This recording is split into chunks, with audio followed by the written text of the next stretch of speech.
حضرت آسیہ نے سر اٹھایا۔ ان کی نگاہوں میں ڈر نہیں بلکہ رحمت اور ہمدردی تھی۔ انہوں نے نرمی سے کہا، میرے شوہر، میں اپنی نہیں آپ کی فکر کرتی ہوں۔ یہ سنتے ہی فرعون ٹھٹک گیا، اس کی بہویں تن گئیں۔ میری فکر؟ تم میرے بارے میں کیا سوچتی ہو؟ اس نے حیرانی اور جھنجھلاہٹ کے ساتھ پوچھا۔ آسیہ نے پورے اطمینان سے جواب دیا، میں آپ کے اعمال کو دیکھ کر حیران ہوتی ہوں۔ آپ اپنے آپ کو رب کہتے ہیں، یہ بہت خطرناک رہا ہے۔ رب تو وہ ہے جس نے آسمانوں کو بلند کیا، زمین کو بچھایا اور ہر زندہ چیز کو وجود دیا۔ وہ اکیلا اللہ ہے، لیکن آپ اپنے آپ کو معبود ٹھہرا کر نہ صرف اپنی جان کو بلکہ پورے مصر کو تباہی کی طرف لے جا رہے ہیں۔ ابھی وقت ہے، سوچئے، اپنے دل سے پوچھئے اور سچائی کی طرف لوٹ آئیے۔ میں آپ کے انجام سے ڈرتی ہوں، کیونکہ تکبر کا راستہ ہمیشہ ہلاکت پر ختم ہوتا ہے۔ کمرے میں کچھ پل کے لیے سناٹا چھا گیا۔ چراغوں کی لو جیسے تھم سی گئی۔ ایک طرف دنیا کی سب سے بڑی سلطنت کا دعویٰ کرنے والا بادشاہ تھا اور دوسری طرف ایک اکیلی مگر سچے ایمان سے لبریز عورت جس کی زبان حق پر تھی اور دل میں اپنے رب پر اٹوٹ بھروسہ اور یقین تھا۔ یہ سن کر فرعون کی آنکھیں غصے سے لال ہو اٹھی، مگر گھٹتے ہوئے اہنکار نے اس کی زبان کو تھام لیا۔ بس اتنا کہہ سکا، تو کیا تم مجھے اپنا رب نہیں مانتی؟ اچھا، کل میں تمہیں ایسی نشانی دکھاؤں گا کہ تمہارا یقین مجبور ہو جائے گا۔ دوسرے دن وہ آسیہ کو دریائے نیل کے کنارے لے گیا۔ لہروں کے درمیان دور ایک چھوٹا سا ٹاپو دکھائی دیتا تھا۔ اس نے اتراتے ہوئے کہا، دیکھو، وہ جزیرہ میری طاقت کا نمونہ ہے، میرے اشارے سے وجود میں آیا ہے۔ اب بھی انکار کرو گی کہ میں سب پر قادر ہوں؟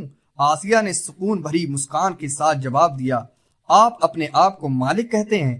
اچھا بتائیے، آپ کے قدموں کے پاس جو ننھا سا کیڑا رینگ رہا ہے، کیا آپ اس کے جیسا ایک زندہ مخلوق پیدا کر سکتے ہیں؟ اگر اسے جان بخش دیں تو میں مان لوں گی کہ آپ رب ہیں۔ یہ سیدھی مگر گہری دلیل سن کر فرعون کے پاس کوئی جواب نہ رہا۔ اس کا چہرہ تمتما اٹھا، مگر لفظ گلے میں اٹک گئے۔ محل لوٹ کر وہ بڑبڑانے لگا، ساری قوم مجھے خدا کہتی ہے، لیکن میرے اپنے گھر میں میری بیوی میری بادشاہت کو نہیں مانتی، یہ کیسے گوارا کروں؟ اس کے اندر کا تکبر اسے اکسانے لگا کہ اسے سخت انجام دیا جائے۔ یوں وقت بیتتا گیا، مگر وہ یہ نہ سمجھ سکا کہ اس کی حکومت کی بنیاد کھوکھلی ہو چکی ہے۔ اللہ تعالیٰ نے اس کے گھمنڈ کو مٹی میں ملانے کا فیصلہ کر لیا تھا، اور اسی دریا کی موجیں جس پر وہ اتراتا تھا ایک دن اس کی تباہی کا سبب بننے والی تھی۔ اس ظالم کے مقابلے میں آسیہ تنہا ضرور تھی، مگر ان کے سینے میں ایمان کا چراغ پہاڑ سے بھی زیادہ اٹل اور روشن تھا، جیسے کوئی طوفان بجھا نہیں سکتا تھا۔ وہ فرعون جو اپنے آپ کو خدا کہلواتا تھا، اپنی ہی بیوی کو چھونے کی ضرورت نہ کر سکا۔ یہی اللہ کی قدرت کا جلوہ ہے، یہی سچے ایمان کی اصلی طاقت ہے۔ پیارے ناظرین، یہ داستان محض ایک تاریخی واقعہ نہیں بلکہ ہم سب کے لیے گہرا پیغام ہے۔ حضرت آسیہ ہمیں سبق دیتی ہیں کہ حالات کتنے ہی سنگین کیوں نہ ہو، اگر دل اللہ پر یقین سے بھرا ہو تو اس کی حفاظت ضرور ساتھ ہوتی ہے۔